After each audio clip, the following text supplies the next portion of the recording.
está con nosotros Juan Carlos Hernández Meijueiro. Ustedes ya lo conocen muy bien, él es psicólogo social, teólogo, educador en sexualidad humanista. ¡Bienvenido! Tita, buenos días, tardes, ¿cómo estás? Muy contenta de Sí. recibirte porque, pues, ¿con quién mejor que contigo para hablar un poquito de cómo ha sido la visión de la muerte a través de la historia? Sí, fíjate que en lo que yo he revisado en las culturas occidentales y también prehispánicas, la mayoría de los pueblos creían en alguna forma de reencarnación. Okay. El alma seguía existiendo.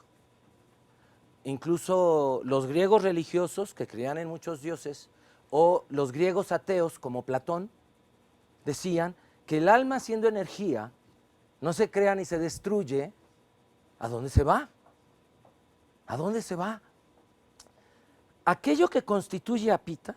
A ver, espérate, vamos a hacer Un un corte parada aquí. ahí, ¿ok? Es Es correcto. para explicarlo. O sea, es para explicarlo. una vez que nos morimos, ya además está comprobado, ¿no? Que hasta perdemos peso, los famosos 49 gramos o no sé cuánto, y efectivamente lo que nos anima es energía. Al momento de morir, esa energía no desaparece. Los griegos, esa energía que une. Pita está conformada por el mismo carbono que Juan Carlos. Pero ¿por qué el carbono que vive en Pita dice yo soy Pita y acá yo digo yo soy Juan Carlos? Eso que nos hace diferentes, ese aire, ese hálito, los griegos le llamaban como el aire que hacen las alas de la mariposa al moverse. Psique. Okay. Ese aire sutil, tenue, que te organiza, es lo que finalmente hace diferente a Pita que a Juan Carlos. ¿A dónde se va? Esa energía, ese aire, esa psique, por eso se traduce mente, espíritu, alma, lo que te anima. En latín, alma se dice ánima. Los seres animados son los seres vivos. Claro. ¿No? Y entonces, ¿a dónde se va? La mayoría de los pueblos han creído, tanto en Egipto, como en los pueblos prehispánicos, como en Grecia, como en Roma, que hay un lugar de los muertos, pero de ahí reencarnan y vuelven al lugar de los vivos.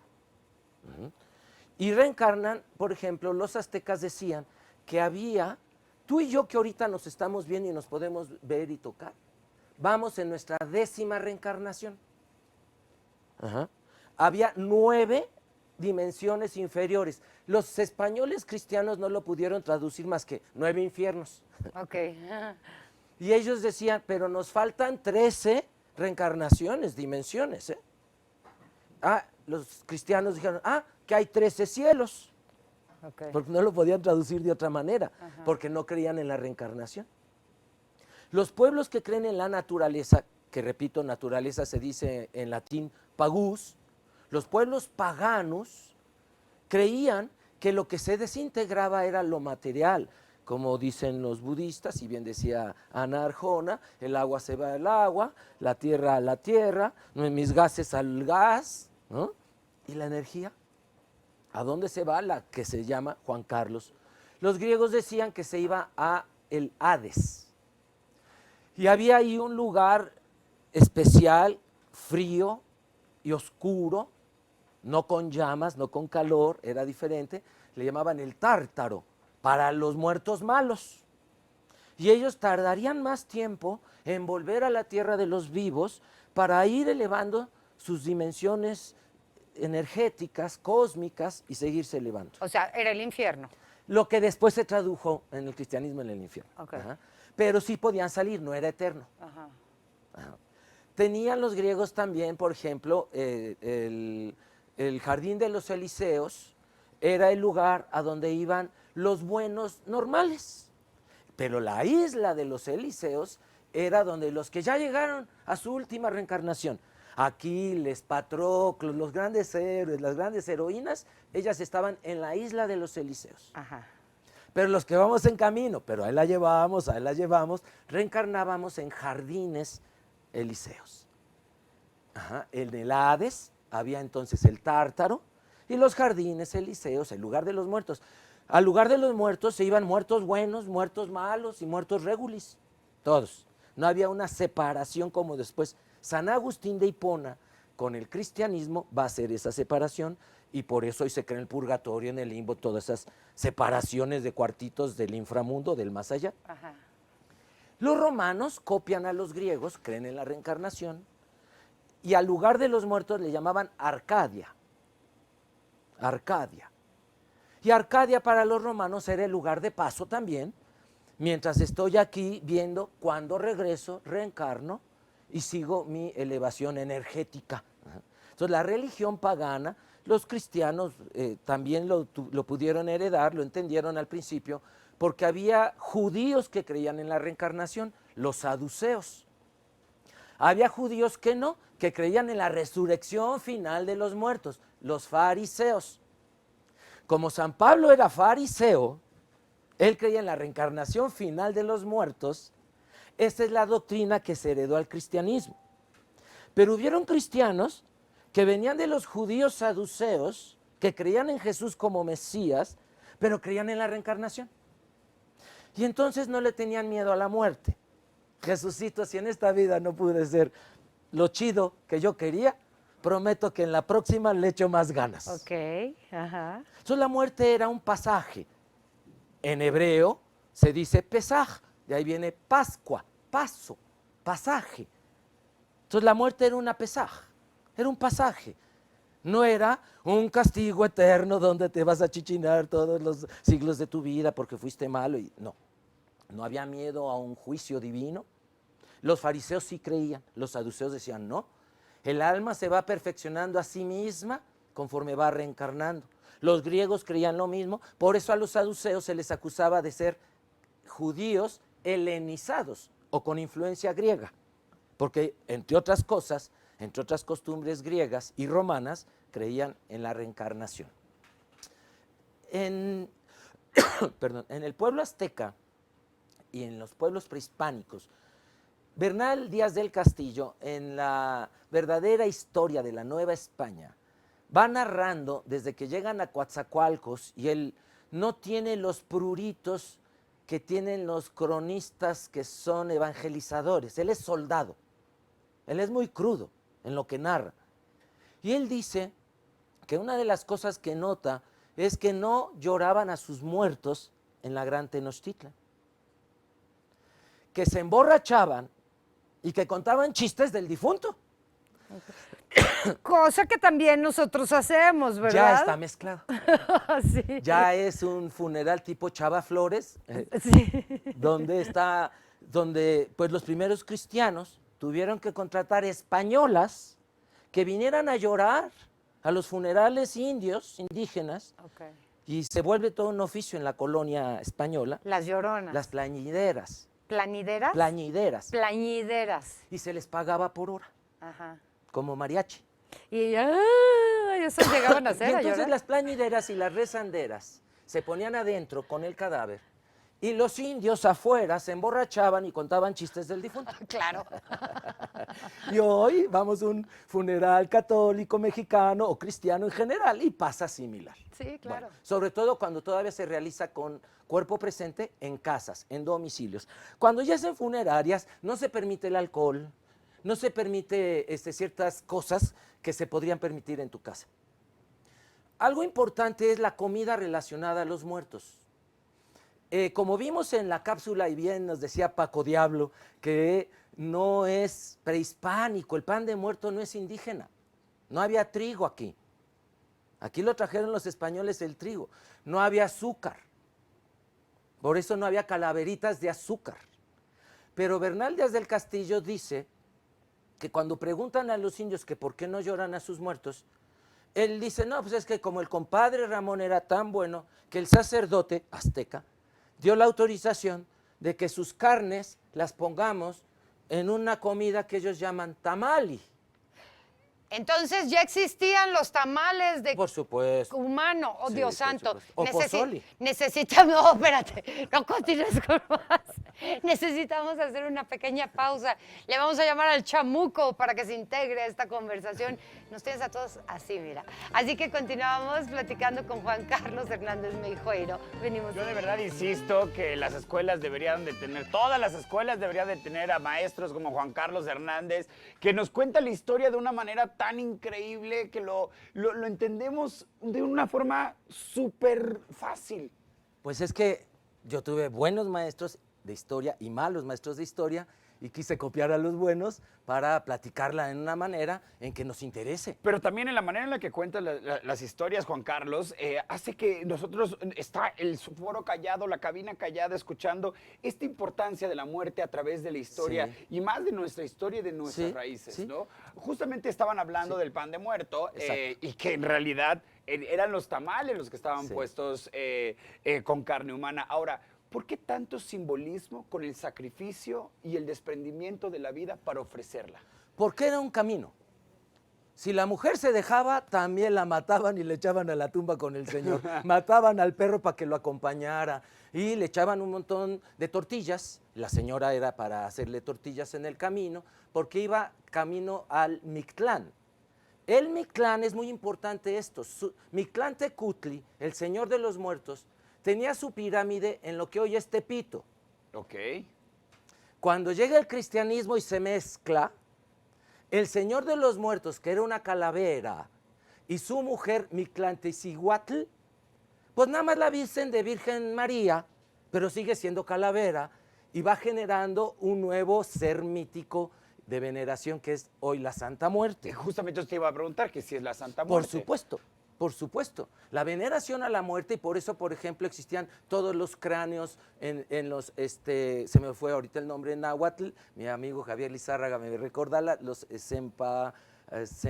no me acuerdo, pero los paredes de cráneos que existían. ¿Por qué? Porque se fueron y están en el camino al Mictlán.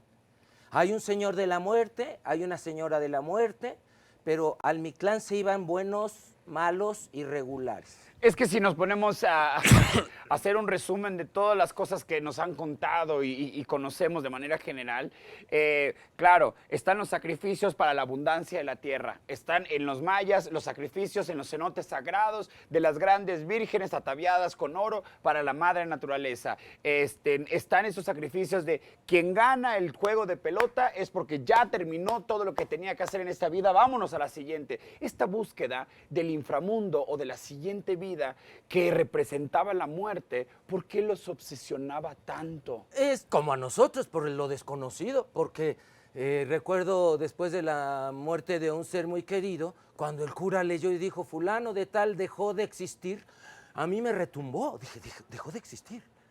Dejó de existir. Y eso va a obsesionar a todas las culturas, en todo el planeta. ¿Qué pasa después de la muerte? De hecho, voy a terminar con un poema de Netzahualcóyotl que se refiere a esto. Es un verso. Sin embargo, es una explicación de qué hay más allá. La mayoría lo explicaban con la reencarnación. Les decía que incluso los judíos. Acá no. Acá se comían, si yo quiero que mi compadre Ramón, que me caía tan bien y el sacerdote aceptó porque era un buen hombre, lo comamos en tamales o en pozoli, que en náhuatl, pozole, es hervido o sopa. Claro. Simplemente hoy para nosotros en México es un tipo de platillo, pero era el hervido del compadre Ramón. Y entonces llegó el sacerdote y se espantaba. ¿Por qué no lloras a tu muerto? Pues porque ya vive en mí. Ajá. ¿Por qué? Porque ya me lo comí. Y entonces este mismo ritual los católicos ya lo traían con Jesús. Claro, no debes comerte a tu compadre Ramón, porque es malo, Dios no lo quiere. Pero Dios sí quiere que te comas el cuerpo de Cristo. Claro. Para ellos y bebe de mi sangre también, ¿no? Y bebe de mi sangre. Bueno. Además, los aztecas tenían un chiste, una broma entre ellos que era, yo te voy a comer. ¿Cómo le decimos a alguien? Yo te voy a cafetear. Bueno, ¿y por qué este significado del canibalismo? Porque, bueno, desde la antigüedad se creía... ¿Estamos tan buenos que o qué? Comiéndonos, exacto, que comiéndonos, incluso a los enemigos, decían los cazacabezas, comiéndome a mi enemigo, todas sus habilidades, sus cualidades y su energía vienen para mí. ¿Por qué? Si yo me como un bistec de res, se convierte en carne, ya deja de ser de güey y se convierte en carne de otro, de Juan Carlos. Claro. Ajá. Pero, ¿me explico? Es decir, las habilidades del güey se le pasan a Juan Carlos. Las habilidades del cerdo se le pasan a Juan Carlos. Entonces se creía que las habilidades y las O sea, capacidades era el del empoderamiento. muerto, sí, por supuesto. Y lo chido que fue mi compadre Ramón, ahora lo voy a tener yo. No, ya no te comas a tu compadre Ramón, ahora ni le digas esa broma que tú lo vas a cafetear, cómetelo en calaverita de dulce y ponle su nombre. Eso ya es español. ok, Eso aquí, ya es misioneros. bueno, haz de para cuenta quitar que la ya, costumbre indígena. que ya me comí a esta persona, o ya sacrificamos a esta persona, o ya están en la otra vida, en este paso transitorio, ya, más bien, ya terminaron este paso transitorio, ya están en el inframundo. ¿Qué había en el inframundo? ¿Qué hacían los que estaban allá? ¿Había sexualidad? ¿Había comida? ¿Había festines? ¿Qué es lo que hacían? Según los prehispánicos, sí. Buena meditación. Todavía había algunos niveles de materia, pero menos densa, 3, 4 niveles. Luego nos hacíamos líquido y luego nos hacíamos aire. Pero aire que se dice, yo soy Paco, Claro. yo soy Juan Carlos, con conciencia. Y que íbamos a ir necesitando lo que aquí teníamos cada vez menos. Por eso le echaban tortillas a la mujer y al perro, porque allá había sexualidad, había frío, el perro necesitaba protegerles. ¿Cuántos niveles nos faltaban? 13. Por eso los españoles dijeron que había 13 cielos, que los aztecas creían que faltaban 13 cielos. No, eran niveles energéticos de reencarnaciones. ¿Pudiera ser que el inframundo sea una especie de purgatorio? ¿O son cosas diferentes? No, el purgatorio lo crea San Agustín de Hipona. San Agustín muere 5 siglos después de Cristo, en el año 430. Él escribe un libro que se llama Ciudad de Dios, Ciudad del Hombre. En esto él dice, pues si Dios es a nuestra imagen y semejanza y nos hizo así, y aquí hay avenidas, fraccionamientos y carreteras, se lo imaginó, dijo, allá debe ser parecidón. Y entonces dijo, pues debe haber un lugar para buenos muertos buenos, para muertos regulares, para muertos malos. Oye, estos niños que no son ni buenos, ni malos, ni regulares, al limbo. Entonces inventó un cuartito. Ajá. Y entonces este modelo que hoy tenemos del más allá, lo impone el cristianismo en el Concilio de Calcedonia. En el año 451 prohíbe creer en la reencarnación. Es pecado, es herejía, es blasfemia decir que el alma transita a otro cuerpo y obliga a creer en la resurrección final de los muertos. El alma se va a esperar en la tumba y va a resucitar en el Apocalipsis con todos los que han vivido y va a haber un juicio final. Pues vamos a hacer muchos, ¿no? ¿De dónde van a sacar tierra para hacer tantos cuerpos? Pero pues va a ser eso como dicen. cobrar un cheque en el gobierno. Vamos a estar la cola infinita. Eso dicen. Y entonces van a prohibir creer que se reencarna de cuerpo en cuerpo. Antes los católicos y los cristianos no tenían toda esta imaginación que San Agustín tuvo y que después se impone como dogma en el Concilio de Calcedonia, y se creía en la reencarnación del alma y que poco a poco se iba llegando a ser un iluminado, un Cristo como Jesús de Nazaret. Existen muchas pues edificaciones prehispánicas, no quisiera decir ruinas, pirámides, perdón, donde están representadas las puertas del inframundo. Este inframundo es el centro de la tierra, va para dentro de la tierra o va para otros lados, porque si es una puerta donde, o sea, si a una virgen la tiran a un cenote hacia el inframundo, yo creo que está en el centro de la tierra, pero ¿dónde está el Eso inframundo? lo imaginaban, sí. También, por ejemplo, en Jerusalén, una de las puertas de Jerusalén se llama Puerta del Infierno, Gehenna. Okay. Y adentro está el Seol. Pues era una barranca muy profunda. Y ahí echaban cadáveres, y ahí echaban basura, y ahí echaban, pues era lo que ya no sirve.